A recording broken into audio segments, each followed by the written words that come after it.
There is no group of people that hate themselves like black people. Why do you put on Indian human hair? Can I ask? You know how we get that hair? Hi, hope you're well, wherever you're watching me from. I welcome you so much to this channel. My name is Shiro, and I kind of got something very interesting. Have you asked yourself about the spiritual consequences of human hair or wearing someone else's hair? This video that I'm about to show you, we are going to see where human hair, the hair that you buy and put on your head. I'm talking to us ladies here. If you've never asked yourself where this type of hair comes from, this video is for you. There is no group of people that hate themselves like black people. Why do you put on Indian human hair? Can I ask? You know how we get that hair? When nothing goes right in the life of a Hindu person. In this temple in southern India, thousands of devotees are preparing to make a rather unusual offering. Some of them have waited years for this moment, growing their hair before giving it to the gods. It is a sacred ritual for millions of Hindus. My daughter was really sick. I vowed to donate my hair if she recovered. Do you know what will happen to your hair? No, I do not know, but it will be offered to the gods, and that's all that matters to me. Every Saturday, thousands of pilgrims come to the Baraka Tirumala temple to be shaved by one of the 95 barbers that work here. The pilgrims leave behind kilos of hair. The temple has turned the pilgrims' offerings into an incredibly lucrative business. Once cut, the hair is collected and then stored by the temple. It is then exported around the world to be used in wigs and hair extensions. I don't know exactly what happens to the hair. The leaders of the temple take it and they sell it. For how much? Well, I know the temple makes about $1 million per year. After it's collected at the temple, the hair is then transported to Ravindra Vanka's factory. Mix the hair Okay, color is okay? and separate the dark strands. Black and the Every year, hundreds of tons of hair from several temples is treated here by the factory's 3,000 workers. The hair is washed, dried, and then sorted. The factory stocks hair of every kind, color, and form. For Ravindra Vanka, his products are a source of pride. You see? My God, it's unbelievable. How many inches is this? It's 46. 46. Yeah. Wow. I can't believe it. I've been working in this business for 7 years, but this is the first time I've touched hair this long, more than a meter long. The price is $100 to $700 per kilo. It's depend upon the length and what kind of the process. Bleaching, dyeing, blonde color. The blonde color more expensive. The factory attracts buyers from around the world, and a growing number of clients are from China. Okay. Every year, almost a 10% increase. Why so much increase? Well, because more and more ladies, they want to look younger, they want to look beautiful, so they need our products. They love our products. The Chinese alone buy nearly 1,000 tons of hair from this factory. A business that just keeps on growing, much like the hair that sustains it. They go through a ceremony called Tansho, where the priest in the temple incantates all the bad luck they are facing onto the hair, because for them to cut hair is such a taboo. But so that it indicates a new phase of metamorphosis, they shave their hair clean. They used to burn that hair because they understood they're burning all the bad luck, until they realized the stupid African woman wants to put it on their head.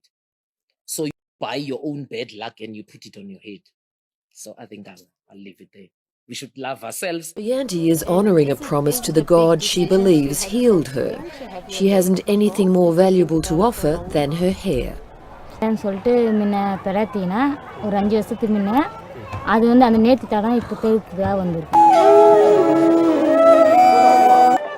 By offering our hairs, because offering hair itself is most important one. We are offering the beauty itself to the God. At the temple at Kanapakam in southern India, the Hindu faithful have come to venerate the god Ganesh.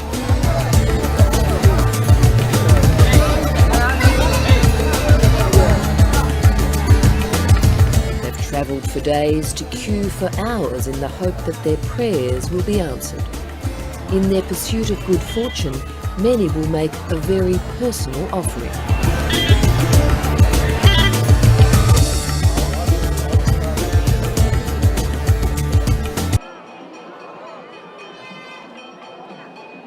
Well, I mean, in fact, they are segregated into three batches, that is A class, B class, and C class. The A class, depending on the length and the quality of the hair, and B and C will be next to that. These three categories are separated and put to auction. Yeah, okay, there we are. And now you can see to pay or not to pay. It's one way to take another person's beauty for yourself. See this woman's hair? It's real, just not really hers. The Venkateshwara temple in southern India is one of Hinduism's holiest sites. Some 50,000 devotees visit each day, according to temple officials. That's more than the Vatican and Mecca. Subayama has come with her entire family. Lord Venkateshwar is our favorite god. Like so many worshippers, she brought the god a very special offering. Her hair. We feel happy if we shave our heads and very peaceful. All of our problems will vanish. To offer their hair and please the god. For the temple, this has created a divine business model, as a hot commodity is donated by the tons. So they sell it to companies that process much of it for hair extensions. It's an $18 million a year business. Temple officials say the profits are then used to bless others by funding charity programs. By and large, the devotees don't know any of this, and when we showed them what happens to the hair, they didn't really care. We completed our vow to the god, and we are just happy about it. We don't think of anything other than this. But after the hair leaves their head, it starts the journey to someone else's. The hair purchased from the temple is what is brought in here. Benjamin Sherian has built his empire a strand at a time, one he now shares with his son. So there's about 11 tons of hair in this. Yeah, easily. The Sherian's business is just one link in a long chain from the temple to the salon, and each step adds to the final price tag. If it is sold to the wholesaler, and if the wholesaler sells to the retailer, you'll have a markup depending upon maybe 50 to 100%. Life is spiritual. When you put on the hair that has been sacrificed or offered to gods, you become a partaker of the altar where the hair was sacrificed. This reminds me about the story of Daniel. In Daniel chapter number 1, we see King Nebuchadnezzar having the 4 Hebrew boys. He wanted to initiate them into the Babylonian system. He ordered that these guys be fed from the king's table and be trained or taught the Babylonian doctrines, among other things. Daniel and his counterparts refused to take the food. Why? Because he knew that this food had been offered and sacrificed to the gods of Babylon. King Nebuchadnezzar sought to initiate them through food, teachings, but Daniel and the 3 other men refused. In Exodus chapter number 34, verse 12, we see God warning the Israelites, don't make a covenant with the inhabitants of a land where you're going, lest it becomes a snare in your midst. When you come into contact with something that has been offered or sacrificed to idols, you become a partaker of that particular altar. They control your life, marriage, finances, mind, your attitude, even your health. If this particular thing had been offered to a certain god, a covenant was established. This applies even to places you go to do your hair and the people you allow to touch your hair. Your hair is your glory. If you see someone doing your hair in a dream, your glory is being stolen by the enemy. God knows that sometimes we get attracted to this worldly stuff. And he also knows that the devil can use the same to ensnare your divine destiny. If you feel like God has been cautioning you about wigs or, other things that we use to enhance our beauty, please, he knows better. I'm saying this out of experience, even though God is patient with us.